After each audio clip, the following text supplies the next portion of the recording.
What's going on, guys? It's STG. In this video, I'm going to be showing you most of my half and full sovereigns. I've been watching Mustard and Gold and Emperor Wang recently, and they've been talking a little bit about their sovereigns and the sovereigns that they've been picking up, especially Mustard and Gold. He's been picking up a few of them recently, so I thought I'd show some of my sovereigns off here. I have all of them except the one that I have graded, and let's get into the history. So the history of the sovereign begins in 1877 with Mr. Benedetto Pastrucci. He was the designer of the dragon, George Slaying the Dragon. This sovereign does not have that particular design. This is a later sovereign from 1864 featuring a young Victoria. Beautiful design. So the sovereign has been produced since 1817. The full sovereign contains approximately 0.2354 troy ounces of gold, 90% overall, and the half sovereign is 19 millimeters and contains approximately 0.1177 troy ounces of gold.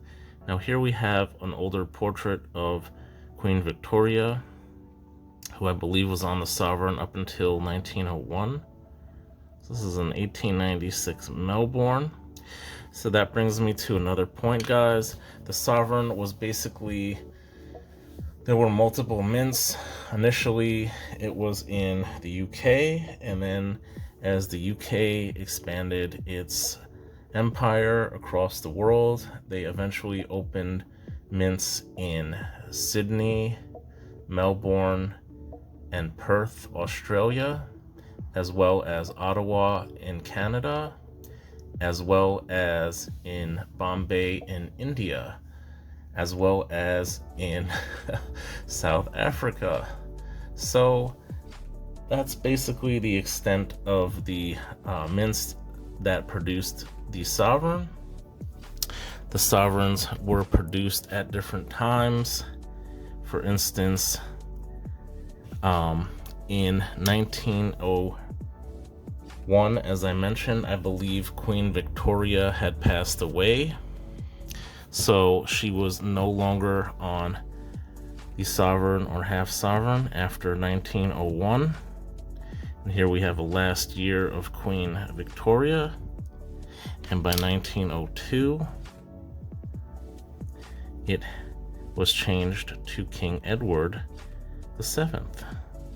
Now he did not last too long on the sovereign. He was replaced by his son eventually, King George V. So up until World War I, the sovereign was produced in 1914. By 1915, the government basically had requested the people exchange their gold in for paper. They traded it in for pound notes and I believe 10 shilling notes, which were paper. At that time, 100 million pounds of gold coins were collected, and the UK Mint, or the Royal Mint, kept producing the sovereign up until 1918. This was used for the UK to boost their stock of gold. When 1918 approached, the production of the sovereign was switched to the territories, mostly in Australia and Canada from 1908 to 1919, as well as in India in 1918. So by 1900, actually, approximately 40% of gold sovereigns were actually produced by overseas territorial mints in Australia.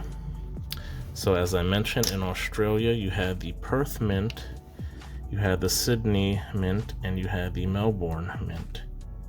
You can distinguish what mint the coin came from by the little mark there. If it didn't have any mark, that would indicate it was made in the UK. If it has an M like it does here, that was Melbourne.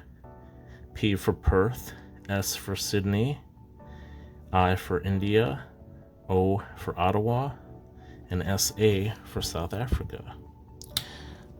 So, in general, gold sovereigns were still produced up until 1932, and by this time, no one had really been using gold coins. However, they did become quite popular in the Middle East, and actually in 1957 they started reissuing gold sovereigns. Gold sovereigns were produced again, mostly for collectors, starting in 1979, and the gold sovereign, the composition of it has recently been changed. I don't recall exactly what year it was changed in, but I believe in the last around maybe 25 years ago, it was changed from a more yellowish gold to a more rose gold color. So the rose gold color of the sovereigns are now being changed back to a more yellow gold color, and that will take effect in the 2026 sovereign. So basically, the sovereign, up until about 20 years ago, they used basically silver for the other 10%, mostly silver, and a little bit of copper. Now, the past 20 years, they've been using a little bit more copper, and I don't believe any silver. I don't know if this was done as a cost savings measure or because of the popularity, the rise in popularity of rose gold. But now it seems rose gold has fallen out of favor, and they will change it back to a more yellowish gold, which does include silver again. So that's pretty much it, guys. A brief history of sovereigns. I showed some of my sovereigns off here. I appreciate you watching. Thank you to all my subscribers. If you haven't done so already, please like, subscribe, and as always, stack that gold.